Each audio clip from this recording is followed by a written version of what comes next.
किन्नरों की दुनिया आम आदमी से हर मायने में अलग होती है। ये वो लोग हैं जो ना स्त्री हैं और ना ही पुरुष। इन्हें थर्ड जेंडर कहा जाता है। ये वो होते हैं जो हमारी हर खुशी में शामिल होने पहुंच जाते हैं, हमारे लिए दुआ देते हैं। हिंदू धर्म में तो माना जाता है कि किन्नरों की दुआओं में बहुत शक्ति होती है, लेकिन इन किन्नरों की जिंदगी के बारे में बहुत कम ही जानकारी मिल पाती है। लेकिन आज हम आपको इनके अंतिम संस्कार से जुड़े चौंकाने वाली परंपरा के बारे में बताने जा रहे हैं, जिसके बारे में जानकर आपके होश उड़ जाएंगे। क्या कभी सोचा है आपने कि मरने के बाद इन किन्नरों का अंतिम संस्कार आखिरकार कैसे होता है? इनके शवों को जूते से क्यों मारा जाता है और रात में ही अंतिम संस्कार क्यों होता है? अगर नहीं जानते तो आइए आज हम आपको इस बारे में बताते हैं। दरअसल किन्नरों की मौत के बाद उनके अंतिम संस्कार को गोपनीय रखा जाता है ताकि कोई गैर किन्नर उसे देख ना सके।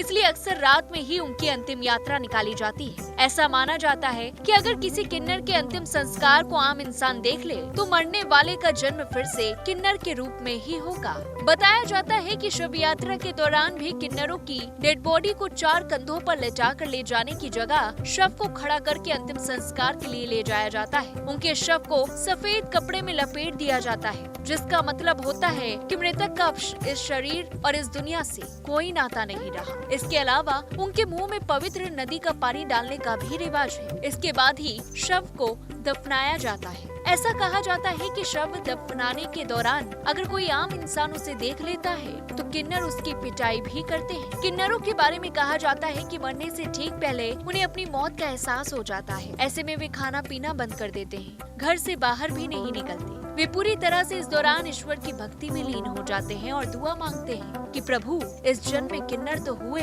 लेकिन अगले जन्म में हमें किन्नर ना बनाए। किन्नर खुद अपने जीवन को इतना अभिशप्त मानते हैं कि अंतिम यात्रा से पहले मृतक के डेड बॉडी को जूते चप्पलों से पीटते हैं। साथ ही साथ वे जमकर गालियां देते हैं। ऐसा करने की वजह भी है। किन्नरों का मानना है कि मृत किन्नर ने जीती जी कोई अपराध किया हो तो उसका प्रायश्चित हो जाए और अगला जन्म स्त्री या फिर पुरुष में हो। बता दें कि जब भी किसी किन्नर की मौत होती है तो पूरा समुदाय 1 सप्ताह तक उसके लिए व्रत करता है और मृतक के लिए दुआएं मांगता है। इस पूरी रिपोर्ट को लेकर के आपकी क्या कुछ राय है, कमेंट बॉक्स में बताएं। तब तक लिए देखते रहिए News 1 इंडिया।